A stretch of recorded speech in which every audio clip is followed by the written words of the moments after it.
পৃথিবীর দিকে যদি আমরা তাকাই, নিশ্চয়ই জানবেন আমেরিকা বলেন, জাপান বলেন, ব্রিটেন বলেন, চায়না বলেন, সবাই ইসলামের পিছনে লেগে আছে। এটা আপনারা জানেন তো নাকি? আলহামদুলিল্লাহ, সবাই ইসলামের পিছনে লেগে আছে বা ইসলামের পিছনে লাগছে। এতে কি প্রমাণ হয় ইসলাম সবার আগে আছে? জোরে বলুন সুবহানাল্লাহ। এটা বড় খুশির বিষয়। কিন্তু অনেকে দেখবেন, আম মানুষের মধ্যে কিছু কিছু মানুষ আছে, তারা কখনো কখনো হাই হতাশ হয় যে কি হবে ভাইজান, কি হবে বাবাজি, এই ধরনের একটা কথা কখনো বেরিয়ে পড়ে। তাই আমি সেই কথাটাকে সামনে রেখে, মা বা ভাই বোন, আপনারা আমাদের পরিবার, আপনারা আমাদের পরিবার, তাই আপনাদেরকে বোঝাচ্ছি, এই হতাশ হওয়া কি হবে, এই মাইয়ুস হওয়া, ভেঙে পড়া, এটা ইসলামে কুফরি বলা হয়, অর্থাৎ নিষেধ আছে। ওটাই হবে যেটা আল্লাহ চাইবে। জোরে বলুন সুবহানাল্লাহ। যদি আল্লাহ তোমার আমার কুরবানি দ্বারা ইসলামের রনককে আরো বাড়াতে চান, তুমি আমি ইসলামের জন্য কুরবানি হতে প্রস্তুত আছি না নাই? আওয়াজ দিয়ে বলবেন এবং সত্য কথাটা বলবেন। কেন ভাঙরের মানুষ অত্যন্ত ভালো মানুষ এবং আল্লাহর ওলিদের মহব্বতের মানুষ। বলুন সুবহানাল্লাহ। ভাঙর যেমন দাদা হুজুরকেও ভালোবাসে, ভাঙর তেমন ভাঙরের জমিনে শুয়ে আছে আল্লাহর মাহবুব বান্দা, তিনাকেও পছন্দ করেন, ভালোবাসেন এবং তিনার রুহানি দোয়া ভাঙরের মানুষ তেনারা পেতে থাকেন। আর সর্বসময় এই মাটি ইনসাফের পক্ষে লড়াই করে, মানবতার পক্ষে, সত্যের পক্ষে, তার মানে ইসলাম।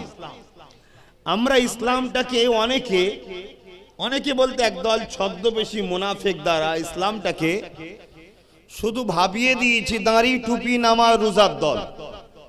কথা কিছু বুঝতে পারছেন? ইসলাম হলো একটা কমপ্লিট জীবন ব্যবস্থার নাম। ইসলাম যেমন নামাজ আছে, রোজা আছে, হজ আছে, দাড়ি আছে, টুপি আছে। যেমন আমাদের হাজী সাহেবের আম্মা হজ করতে যাবে, এটা ইসলামেরই কাজ। আমরা যেমন নামাজ পড়ি, এটা ইসলামেরই কাজ। এই মাহফিল করছে, এটাও ইসলামের কাজ। কিন্তু মনে রাখবেন, ইসলামে শুধু এতটুকু তা নয়। ইসলাম সালাম থেকে এসেছে, যার বাংলা মানে হলো শান্তি, সভ্যতা, ইনসাফ, ইনসানিয়াত, অধিকার, গরিবকে সাহায্য করা, নারীদের ইনসাফ দেওয়া। কেন আমার নবী বেটিদের, নারীদেরকে জ্যান্ত পুঁতে দেওয়া হতো, আমার রাসূল বন্ধ করেছেন, নাম ইসলাম। জোরে বলুন সুবহানাল্লাহ। ইসলাম পৃথিবী থেকে সন্ত্রাসকে মেটাবার নাম ইসলাম। জোরে বলুন সুবহানাল্লাহ। কেন আমার নবী যখন এসেছিলেন, তৎকালীন সময় পৃথিবীতে সন্ত্রাস ভরেছিল। ক্ষমতাশালীরা গরিবদের ঘরে শোষণ করত, গলায় লোহার বেড়ি পরিয়ে রাখতো। শোনো আমার যুবকরা ইতিহাসটাকে, পায়ে বেড়ি পরিয়ে, কোমরে বেড়ি পরিয়ে বাজারে টেনে নিয়ে বিক্রি করা হতো। মক্কায় একটা মেলা হতো, মেলাটার নাম হলো ও কাজের মেলা। ওই মেলায় গরিবের ঘরের ছেলে মেয়ে বিক্রি হতো, ধনীরা এসে খরিদ করত। গরিব ছেলেগুলোকে ঘরে নিয়ে যে গৃহপালিত পশুদের উপরে যেমন অত্যাচার অনেকে করে, ওরকম অত্যাচার করত, নারীগুলো দেহ শোষণ করত। এইগুলো মিটিয়ে দিবার নামও ইসলাম। জোরে বলুন সুবহানাল্লাহ। তাই ইসলাম, আল্লাহর কোরআন বলছে, কুনতুম খায়রা উম্মাতিন উখরিজাত লিন-নাস তা'মুরুনা বিল মারুফ ওয়া তানহাউনা আনিল মুনকার। ইসলাম নাই কাজ করা, নাইয়ের পক্ষে থাকা, নাইকে সাপোর্ট করা, নাই প্রতিষ্ঠিত করা, নাইয়ের হয়ে কথা বলার নাম হলো ইসলাম। জোরে বলুন সুবহানাল্লাহ। অপরদিকে ইসলাম কোরআন বলছে অন্যায় না করা, অন্যায়কে মিটিয়ে দেওয়ার নাম হলো ইসলাম। জোরে বলুন সুবহানাল্লাহ। আমাদের সৃষ্টিকর্তা কে? একটু বলুন। আল্লাহ। তিনি আমাদেরকে দুনিয়ায় পাঠিয়েছে, কত সুন্দর করে সৃষ্টি করেছেন, চোখ, হাত, কান, পা দিয়ে আমাদেরকে দুনিয়ায় পাঠিয়েছে কিছুদিনের জন্য পরীক্ষা নিতে, টেস্ট করতে। টেস্টটা কেমন? এই দুনিয়ায় আমরা আল্লাহর পক্ষে কাজ করি আর না আল্লাহর বিরুদ্ধে কাজ করি। শুনছেন? সবাই যদি আমরা আল্লাহর বিরুদ্ধে চলে যাই, এ তো আমার আল্লাহর কিছু যায়, জোরে বলুন, আসে না। কারণ ইতিহাসে এরকম বহুত নজির আছে, এরকম বহুত নজির আছে ইতিহাসে। কওমে লূত বলে একটা, লূত আলাইহিস সালামের কওম, তারা, আমি আপনাদেরকে কিভাবে বুঝাই, সমকামীর বিশ্বাসী ছিল। এত অত্যাচার করেছিল জমিনের উপরে। নবী লূত আলাইহিস সালাম তাদেরকে বুঝিয়েছিল যে তোমাদেরকে আল্লাহ পাঠিয়েছে দুনিয়ায় পরীক্ষা নিতে, আর তোমরা সেই আল্লাহর বিরোধী করছো, অন্যায় করছো, পাপ করছো, আল্লাহ যেটা অপছন্দ করে সেটা করছো, আল্লাহর আযাব আসবে। তারা বড় অহংকারের সাথে বলেছিল তোমার আল্লাহর আযাবকে আমরা রুখে দেব। শুনছেন তো? আমার আল্লাহ ওই লূত আলাইহিস সালামের কওমকে আসমান থেকে পাথর নিক্ষেপ করেছিল। তাদেরকে সেই পাথর নিক্ষেপ করে তাদেরকে শেষ করে দিয়েছিল। এমনকি লূত আলাইহিস সালামের স্ত্রী, তিনি একজন নবী ছিলেন, তিনার স্ত্রীও ছিল ভেতরে ভেতরে ওই বদমাই শয়তানদের দিকে, তাকে আল্লাহ পাথর বানিয়ে দিয়েছিল। সেই হালে এখনো সেইভাবে দাঁড়িয়ে আছে। বলুন আল্লাহু আকবার। এর মানে হলো আল্লাহ তিনি যিনি সবথেকে মহান। হযরতে সামুদ আলাইহিস সালাম তিনি তিনার কওমকে বুঝিয়েছিল। তখন সামুদ আলাইহিস সালামের কওম অহংকার করে বলেছিল সেই লূতের উপরে, নূহ আলাইহিস সালামের উপরে, তার কওমের উপরে যে অত্যাচার এসেছিল, ওই অত্যাচার তো যত অত্যাচারী আসুক আমাদের কিছু করতে পারবে না। কেন? তারা এত শক্তিশালী ছিল, বড় বড় পাহাড়কে কেটে ঘর করে তার মধ্যে থাকতো। তাহলে কত ক্ষমতাশালী, বুঝতে পারছেন? আর সেসবগুলোকে রিসার্চ করে আজকের বড় বড় ইঞ্জিনিয়াররা বলছে এত সুন্দর কারিকার্য করে পাথর কেটে পাহাড়ের ভেতরে ঘর তৈরি করা, এটা আজকের বিজ্ঞানও পাচ্ছে না। তাহলে কত শক্তিশালী, কত উন্নত তারা ছিল।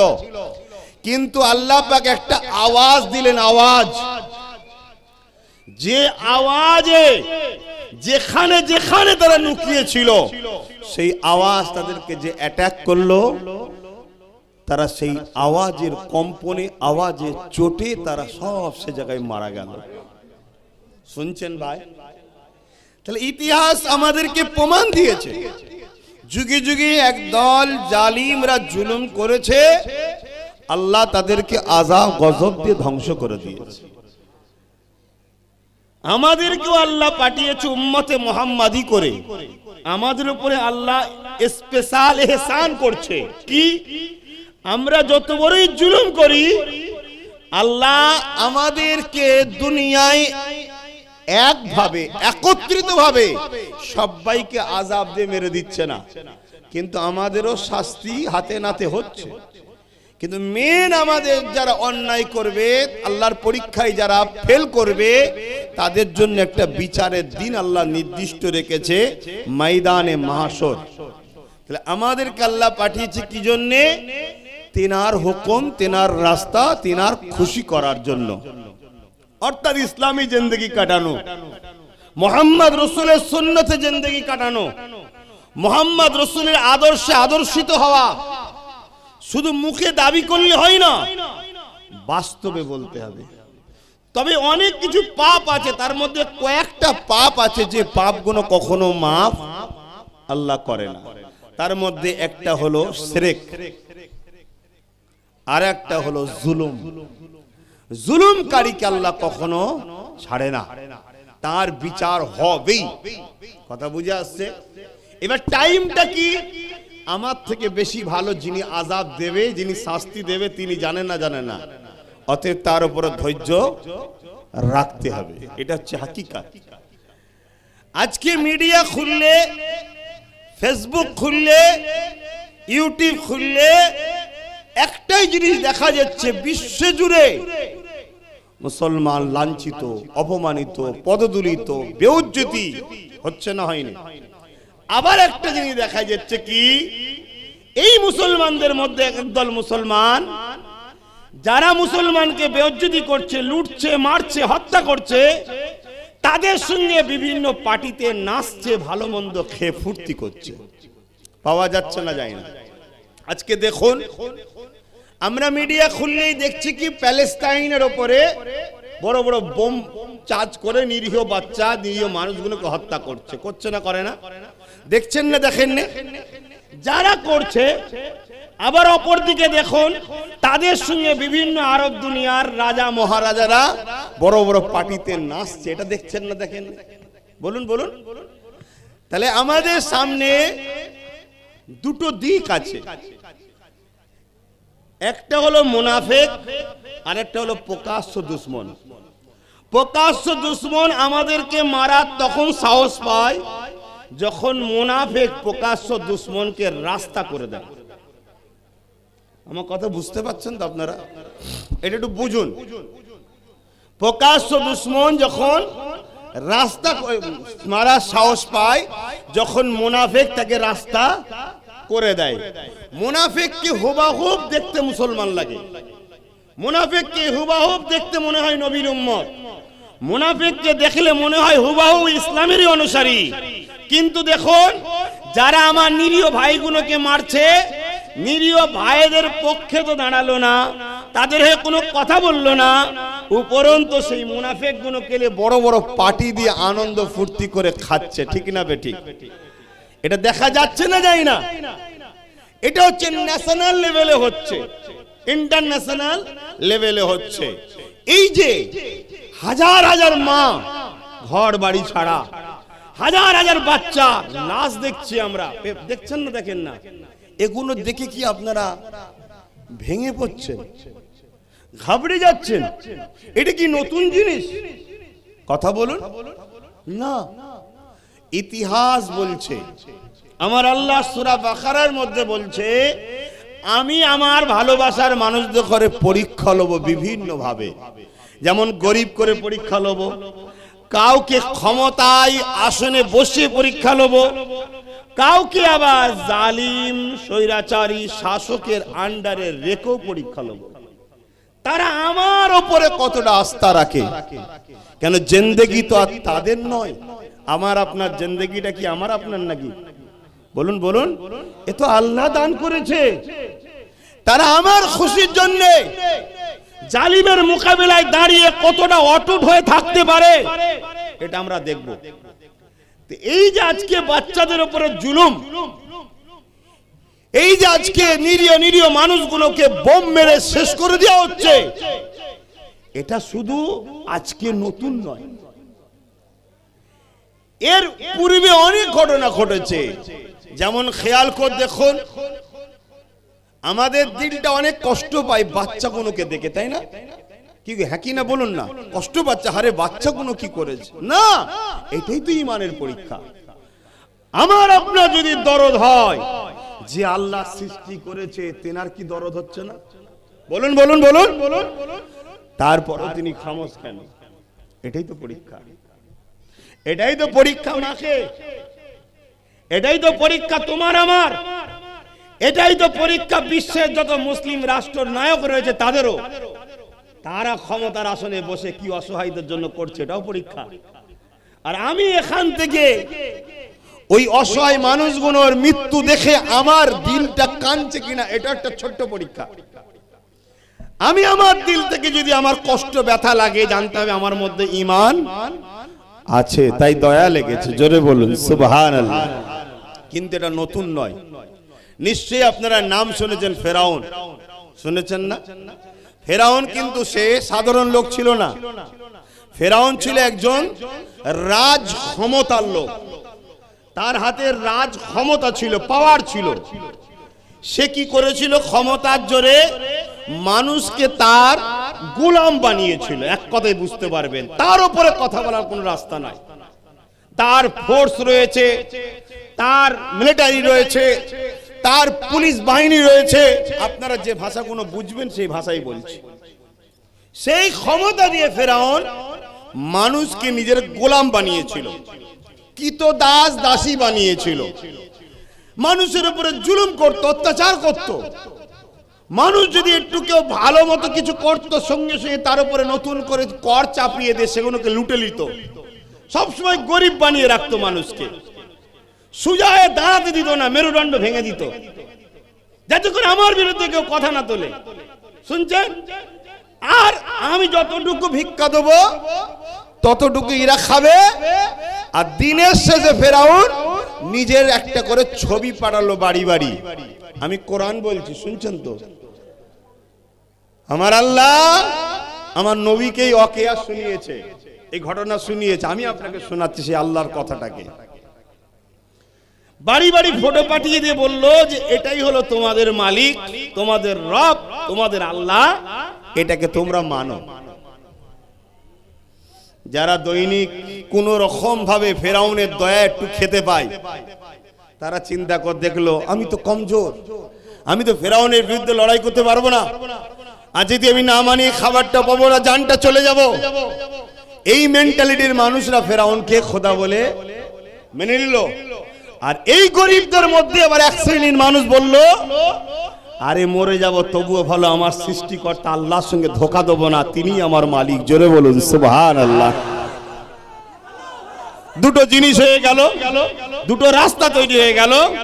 ফেরাউন দেখলো আমার রাস্তার কাঁটা, কিছু লোক হয়ে দাঁড়ালো।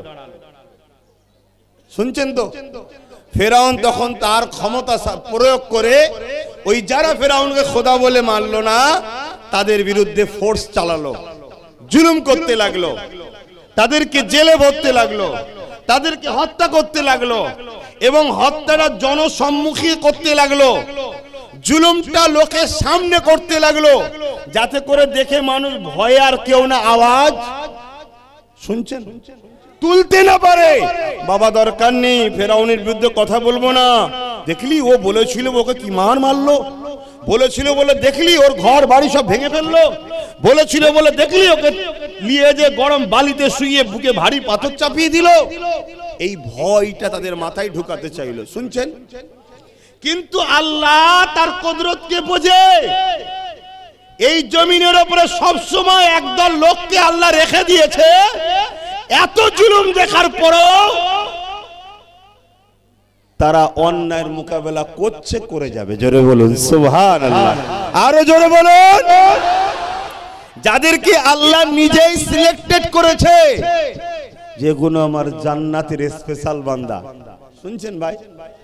আপনি দেখে ভাবতে পারবেন না এই ছেলেটা আল্লাহর প্রিয়। আপনার চোখের সামনে দেখবেন একজন নামাজি, মুসল্লি, দাড়িওয়ালা, টুপিওয়ালা, মুফতি, মৌলানা, ভালো ঘরের ছেলে, সে দেখবেন ফেরাউনের সঙ্গে একসাথে বসে খানা খাচ্ছে। আর একটা সাধারণ খেটে খাওয়া গরিব ঘরের ছেলে, হয়তো তার মধ্যে অত ধর্মের জ্ঞানও নেই, কিন্তু সে সব সময় দেখুন অন্যায়ের বিরুদ্ধে দাঁড়িয়ে যাচ্ছে। আল্লাহ তাকে পছন্দ করেছে। জোরে বলুন সুবহানাল্লাহ। এইটা দেখে ফেরাউন তার যত ক্ষমতা আছে সব ক্ষমতা প্রয়োগ করে। তখন এই মজলুমগুলো আল্লাহর কাছে সাহায্য চাই, আল্লাহ এমন একজন কাউকে দেন যার বরকতে, খুব ভালো করে বুঝবেন, যার বরকতে আল্লাহ আমরা যেন কামিয়াবি পাই, একদিন ফতে হয়, এই জুলুম থেকে আমরা চিরতরে যেন একদিন রেহাই পাই, এমন একটা কাউকে আমাদের মাঝে পাঠান। জোরে বলুন সুবহানাল্লাহ। মুসলিমের দোয়া কবুল হলো। আল্লাহ পাঠাচ্ছেন কাকে? মুসা আলাইহিস সালামকে আল্লাহ পাঠাচ্ছে। মুসা নবী দুনিয়ায় আসছে। এই খবরটা আচ্ছা আচ্ছা জান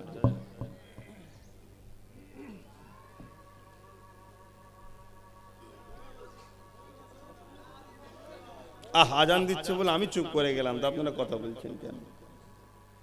আজানকে সম্মান করুন।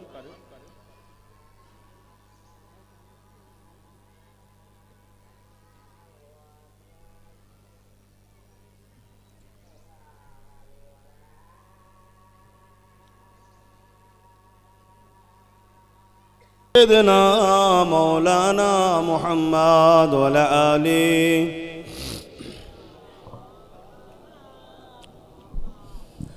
खुदा की अज़मत क्या है, मोहम्मद मुस्तफ़ा जाने, मकामे मुस्तफ़ा क्या है, मोहम्मद का खुदा जाने।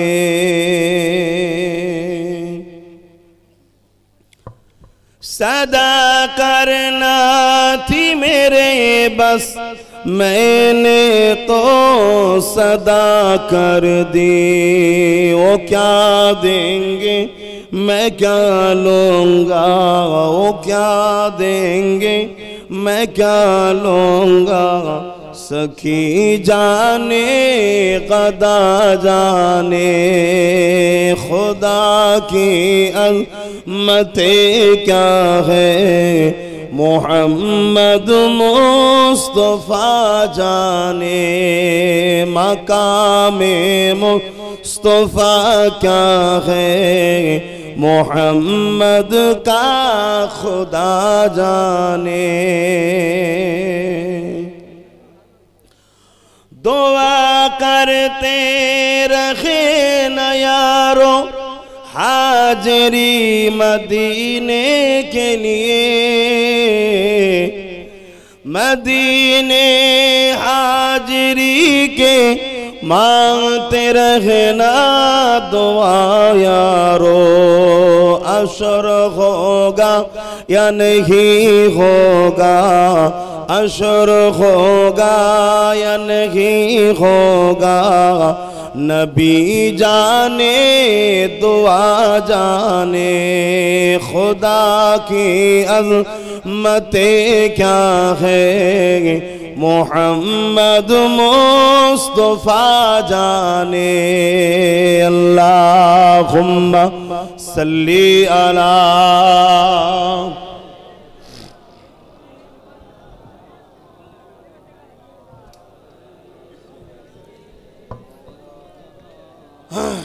বাপেরা ভাইরা, এসেছি একটা দোয়ার মাহফিলে, তথাপিও পৃথিবীর ভৌগোলিক পরিস্থিতি দেখে আজকে যে নিরীহ বাচ্চাগুলোর উপরে জুলুম হচ্ছে, হত্যা করছে, এটা দেখে আমি অত্যন্ত ব্যথিত, দুঃখিত, কিন্তু ভেঙে পড়ি না, কিন্তু হবে। তাই আপনাদেরকে একটু এই বিষয়টা সংক্ষেপে বলছি, আপনাদের কোনো কষ্ট হচ্ছে নাকি, তারপর একটু দোয়া করব।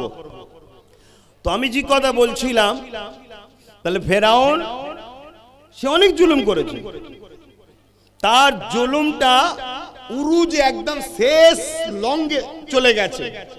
কি মুসা সাল্লাম আসছে দুয়ার বিনিময়ে, আল্লাহ তাকে পাঠাচ্ছে, আর ফেরাউনকে কেউ জানিয়েছে যে একটা বাচ্চা আসছে, শুনছেন, একটা বাচ্চা আসছে যে তোমার এই শয়তানি অসভ্যতা জুলুমের ক্ষমতাকে শেষ করে দেবে। জোরে বলুন সুবহানাল্লাহ।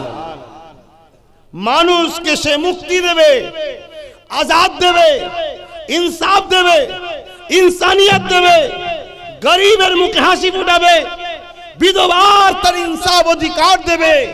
একজন আসছে, এই কথা শুনে ফেরাউন এত ঘাবড়েছিল। জুলুমটা কমিয়েছিল না বাড়িয়েছিল? জোরে বলুন। আজকেও পৃথিবীতে ছোট ছোট এমন জালিম আছে না নাই? ঠিক তেমনি এদের কাছেও মেসেজ আছে যে একজন আসছে, ইমাম মেহদী আলাইহিস সালাম। এই মেসেজটা পেয়ে এরাও পাগল, আর আমাদের সমাজেও যারা জালিম তারাও মনে করে যে তাদেরই উত্তরসূরি নবীদের সুন্নতে চলা আমাদেরই কোন পরিবারের সদস্যকে দেখে এরাও পেরেশানে আছে। এইটা যুগ যুগ ধরে এই সিস্টেমটা চলে আসছে, এটা নতুন নয়। তা ফেরাউন কি করলো? প্রত্যেকের বাড়িতে দুটো করে ফোর্স লাগিয়ে দিল, প্রশাসন। কি? পুত্র সন্তান